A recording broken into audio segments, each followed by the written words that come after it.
బంగాళాఖాతంలో ఏర్పడిన అల్పపీడన ప్రభావంతో గత 3 రోజులుగా కురిసిన భారీ వర్షాలకు తోడు ఎగువ ప్రాంతాల నుంచి వస్తున్న వరద కారణంగా శ్రీరామ్ సాగర్, కడెం, సమ్మక్క సారక్క, తుపాకులగూడెం బ్యారేజీల గేట్లు పూర్తిగా ఎత్తివేసి దిగువ ప్రాంతానికి వరద నీరు విడుదల చేశారు. దీంతో గోదావరి ఉధృతంగా ప్రవహిస్తోంది. ములుగు జిల్లా వాజేడు మండల పరిధిలోని పేరూరు వద్ద వరద ప్రవాహం 15 మీటర్లకు చేరుకుంది. దీంతో టేకులగూడెం వద్ద 163వ జాతీయ రహదారిపైకి వరద నీరు చేరడంతో తెలంగాణ, ఛత్తీస్గఢ్ అంతర్రాష్ట్ర రాకపోకలకు అంతరాయం ఏర్పడింది. జాతీయ రహదారిపై పేరూరు ఎస్ఐ కృష్ణప్రసాద్ భారీ గేట్లు ఏర్పాటు చేసి అటువైపు ఎవరూ దాటకూడదని హెచ్చరికలు జారీ చేశారు. గోదావరి ప్రవాహానికి వాగులు, వంకలు సైతం ఉప్పొంగి ప్రవహిస్తూ ఉండడంతో మర్రివాగు, కొంగలవాగు బ్రిడ్జిలు నీట మునిగాయి.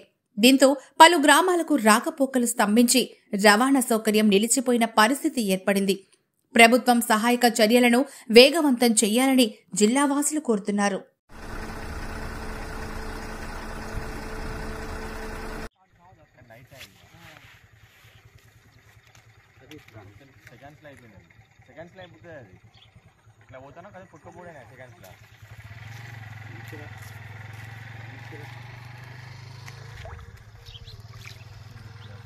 ఇందు మూలంగా గ్రామ ప్రజలకి పేరూరు పోలీసు వారు తెలియజేయనిది ఏమనగా, గత కొన్ని రోజులుగా కురుస్తున్న వర్షాలకే గోదావరి నది ఉధృతంగా ప్రవహిస్తున్నందున రేగుమాగు బ్రిడ్జి మీద వరద ప్రవహిస్తున్నందున సీజీకి తెలంగాణకి రాకపోకలు నిలిచిపోయినాయి.